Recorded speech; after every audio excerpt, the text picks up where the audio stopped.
ایک ایسی عورت کی کہانی جو ہر رات سوتی تو اپنے بستر پر تھی مگر جاگتی کسی اور کے خواب میں تھی۔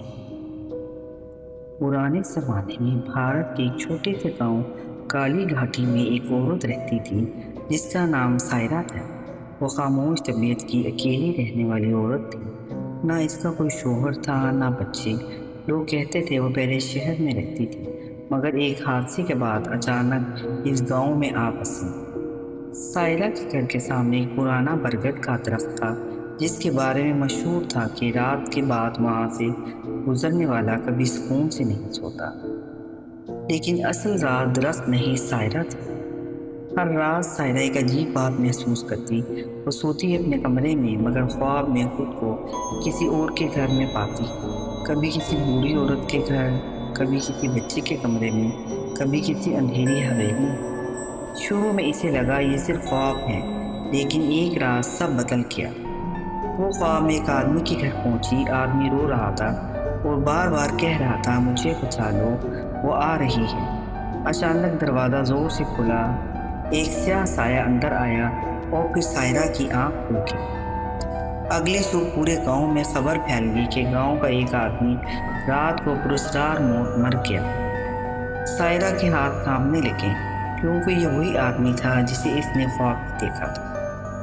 اس دن کے بعد سائرہ ڈرنے لگی مگر اصل خوف ابھی شروع ہوا تھا۔ کچھ دن بعد گاؤں کی ایک عورت سائرہ کے گھر آئی۔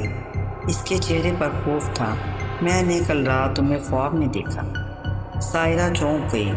عورت بولی تم میرے گھر کے کونے میں کھڑی تھی اور بار بار کہہ رہی تھی کہ دروازہ مت کھولنا۔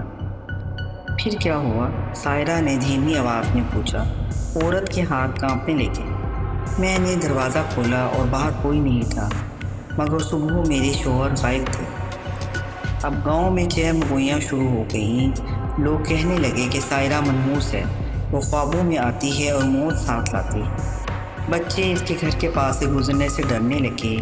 عورتیں اس کا نام سن کر دروازے بند کر دیتی۔ صرف ایک شخص تھا جو سائرہ پر یقین کرتا تھا، گاؤں کا استاد رمان۔ رمان نے سائرہ سے کہا یہ سب تمہیں نہیں کر رہی، کوئی اور طاقت ہے جو تمہیں لوگوں تک پہنچ رہی ہے۔ پہلی بار کسی نے سائرہ کی بات سنی تھی۔ دونوں نے مل کر راز جاننے کا فیصلہ کیا۔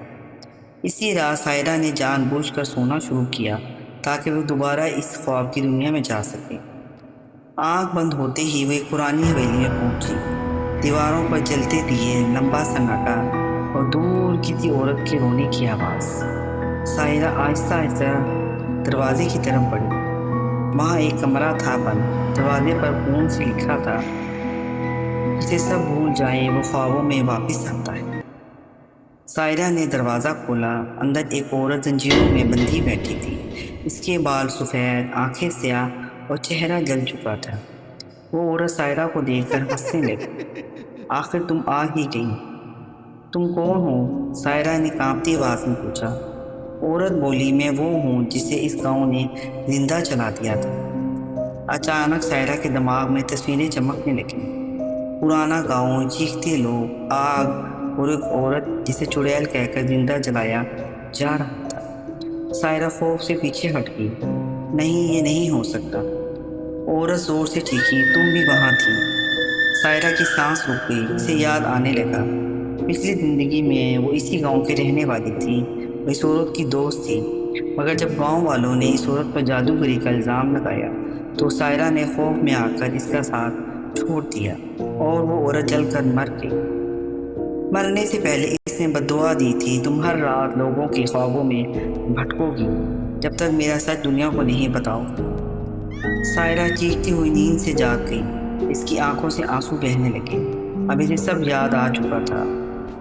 اگلی صبح سائرہ نے پورے گاؤں کو جمع کیا۔ لوگ ڈرے ہوئے تھے۔ سائرہ نے ساری حقیقت بتا دی۔ شروع میں کسی نے یقین نہ کیا، لیکن پھر گاؤں کے سب سے بوڑھے شخص نے کانپتی آواز میں کہا میرے دادا نے بھی ایک عورت کو جلانے کی بات بتائی تھی۔ پورا گاؤں خاموش ہو گیا۔ اسی رات گاؤں والوں نے اس جلی ہوئی عورت کے لیے دعا کی اور پہلی بار اس کا نام عزت سے لیا۔ اس رات کئی سال بعد سائرہ نے سکون کی نیند سوئی اور پہلی بار اسے خواب نہیں آیا۔ مگر کہانی یہاں ختم نہیں ہوتی۔ صبح جب رمان سائرہ کے گھر پہنچا تو گھر خالی تھا۔ صرف دیوار پر ایک جملہ لکھا تھا، اب کسی اور کی باری ہے۔ جی ہاں سامعین، اگر آپ کو ہماری یہ کہانی اچھی لگی ہے تو آپ اسے لائک کیجیے اور سبسکرائب کیجیے۔